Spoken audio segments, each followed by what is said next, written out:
کرامتوں تو کچھ کرامتیں غوث اعظم کی بے شمار کرامتیں ہیں, کچھ گڑگڑ کے لوگ بیان کر رہے ہیں, کچھ غیر ثابت کرامتیں بیان کی جا رہی ہیں, کچھ بتائی تھی میں نے, اس کو تو اعلیٰ حضرت نے ہی گڑھا ہوا لکھا. ایک اور مجھے دھیان میں آئی, سننے کو ملی, میں اس دن کہیں گیا تھا, مجھے لوگ بتا رہے تھے, کوئی مولانا صاحب بیان کر گئے کہ وہ غوث پاک کا کوئی دھوبی تھا, وہ قبرستان میں جب قبر میں گیا مرا تو اس سے فرشتوں نے کہا کہ تیرا رب کون ہے, تو اس نے کہا غوث اعظم. کہا تیرا دین کیا ہے, کہا غوث اعظم. کا ان کے بارے میں کیا کہتا ہے, غوث اعظم. فرشتوں نے اس کو جب مارنے کو لیا تو غوث پاک نمودار ہوئے, گرز چھین لیا, ہتھوڑا مارنے والا چھین لیا. اللہ جانے کہاں سے, میں بھی بوڑھا ہو گیا کتابیں پڑھتے پڑھتے, سمجھے ان مولویوں کی کرامتیں کہاں سے مل جاتی ہیں, سمجھا, بلا وجہ کی بے ڈھنگی بات ہے.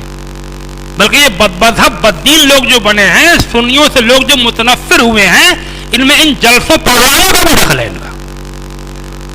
بے تو کہ بے ڈھنگے قسم کے لوگ تقریر جماعتوں کو اسٹیج پہ بیٹھ جاتے ہیں اور ذمہ داری بن جاتی ہے پوری جماعت کی, اس کو لوگ ڈال دیتے ہیں سنیوں کے اوپر کہ سنیوں میں دیکھو یہ ہو رہا ہے, سنیوں میں یہ بیان کرا جا رہا ہے, مسلاٹ ہو جاتا ہے آدمی, سمجھا, بلا وجہ کی بات ہے. بھائی یہ تو حدیث ہے نا, حدیث میں آیا تو کہ فرشتے پوچھیں گے تیرا رب کون ہے, تو مومن کہے گا ربی اللہ ہے, میرا رب اللہ ہے. فرشتے کہیں گے تیرا دین کیا ہے, تو کہے گا دین الاسلام. حضور کی شبیہ دکھائی جائے گی, کہا ان کے بارے میں کیا کہتا ہے, تو وہ حضور پر اپنے ایمان کا اظہار کرے گا. سمجھے آپ, یہ میرے آقا میرے رسول ہے, میں ان پہ ایمان لایا.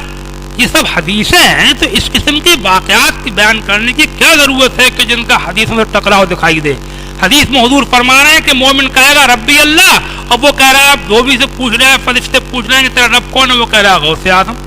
تعبیریں کر لی جائیں منطق کے ذریعے سے, مگر ایسی باتیں بیان کرنا میری سمجھ نہیں آتا. پھر یہ میں بتا رہا ہوں کہ میں نے یہ کرامتیں کہیں نہیں دیکھی, ان کے اوپر کنٹرول ہونا چاہیے, ان کے اوپر کنٹرول ہونا چاہیے, اور ان کو بیان کرنے سے رکنا چاہیے, اور تقریریں جمانے کی فکر نہیں کرنا چاہیے, بلکہ اللہ کو راضی کرنے کی فکر کرنا چاہیے. عزت اللہ دیتا ہے, عزت تقیوں سے نہیں ملتی ہے, عزت مزوریوں سے نہیں ملتی ہے, عزت جناب والا غیر ثابت باتوں کو بیان کرنے سے ملتی ہے, عزت پبلک کے نعرے لگوانے سے نہیں ملتی ہے. وہ نعرے تھوڑی دیر کے ہوتے ہیں, وہ واہ تھوڑی دیر کی ہوتی ہے. عزت تو اللہ عطا فرماتا ہے, عزت خلوص سے ملتی ہے, سچائی سے عزت ملتی ہے. سمجھے آپ, اللہ تبارک و تعالی صحیح مذہب اہل سنت پر قائم رکھ.